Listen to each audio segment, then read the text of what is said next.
Mic முன்னால் நின்று ஜானகி அம்மா பாடிய அந்த கடைசி பாடல். ஒட்டுமொத்த படக்குழுவும் கண்ணீர் வடித்த அந்த இறுதி நிகழ்வு. வணக்கம் நேயர்களே. ஒரு பாடகர் தனது வாழ்நாளில் ஆயிரக்கணக்கான பாடல்களை பாடியிருக்கலாம். ஆனால் அவர் தனது ஒட்டுமொத்த வாழ்க்கையிலுமே மைக் முன்னால் நின்று பாடப்போகும் கடைசி பாடல் என்றால் அந்த ஸ்டுடியோவில் இருக்கும் எமோஷன் எப்படிப்பட்டதாக இருக்கும்.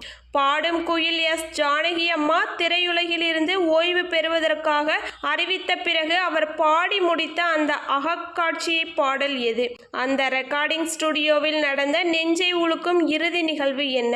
அதை பற்றி தான் இன்று நாம் விரிவாக பார்க்க போகிறோம். ஜானகி அம்மா தனது இசை ஓய்வை அறிவித்த பிறகு மலையாளத்தில் வெளியான 10 கல்பனாக்கள் என்ற திரைப்படத்திற்காக ஒரு உன்னதமான தாலாட்டு பாடலை பாட ஒப்புக்கொண்டார். அந்த பாடல்தான் தனது திரையுலக வாழ்க்கையின் கடைசி பாடலாக இருக்கும் என்று அவரே அதிகாரப்பூர்வமாக அறிவித்திருந்தார்.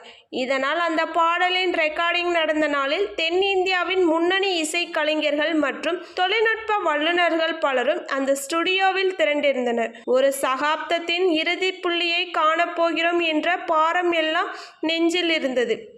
அன்று ஸ்டுடியோவுக்குள் நுழைந்த ஜானகி அம்மா வழக்கமான புன்னகையோடு மிகவும் அமைதியாக மைக் முன்னால் போய் நின்றார். 60 ஆண்டு காலமாக தான் உயிராக நேசித்த தன் வாழ்வாதாரமாக விளங்கிய அந்த மைக் ஸ்டாண்டை ஒரு முறை கண்களில் ஒற்றிக்கொண்டு தொட்டு கும்பிட்டு கொண்டார்.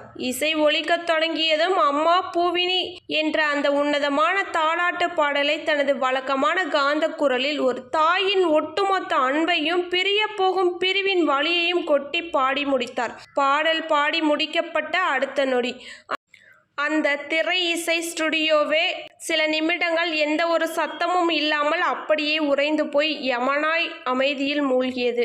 அங்கிருந்து தொழில்நுட்ப கலைஞர், இயக்குனர் மற்றும் இசையமைப்பாளர் என அத்தனை பேரின் கண்களிலும் கண்ணீர் தாரை தாரையாக வழிந்தது. இனி இந்த மகா கலைஞரின் அனுமாஷ்யம் குரல் ஒரு புதிய திரைப்பட பாடலில் கேட்க முடியாது என்ற அந்த கசப்பான உண்மை அங்கிருந்த அனைவரையும் உலுக்கியது.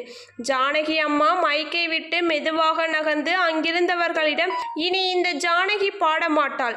என் கடமை முடிந்தது. என் குரலை உலகிற்கு தந்த இறைவனுக்கு நன்றி என்று புன்னகையோடு விடைபெற்று கூறியபோது அந்த அரங்கையே நிகழ்வு ஒட்டுமொத்த இந்திய இசை உலகையுமே உலுக்கியது. குழந்தை போல அழத்தெறிந்த பறவைகளைப் போல ஒலி எழுப்ப தெரிந்த அந்த அபூர்வமான குரல் இனி ஒரு புதிய பாடலுக்கு உழைக்காது என்பதை யாராலும் ஏற்றுக்கொள்ளவே முடியவில்லை. தனது அசாத்திய குரலால் உலகத்தையே தாளாட்டிய ஒரு மாபெரும் குயில் தனது கடைசி பாடலையும் ஒரு உன்னதமான தாலாட்டாகவே பாடி முடித்து திரையுலகை விட்டு விடைபெற்ற இந்த உன்னதமான வரலாற்று பதிவு உங்களுக்கு பிடித்திருந்தால் இந்த வீடியோவை உடனே லைக் பண்ணுங்க. அது மட்டும் இல்லாமல் இந்த வீடியோவை உங்க ஃப்ரெண்ட்ஸ் அண்ட் ஃபேமிலிக்கு ஷேர் பண்ணிக்கோங்க.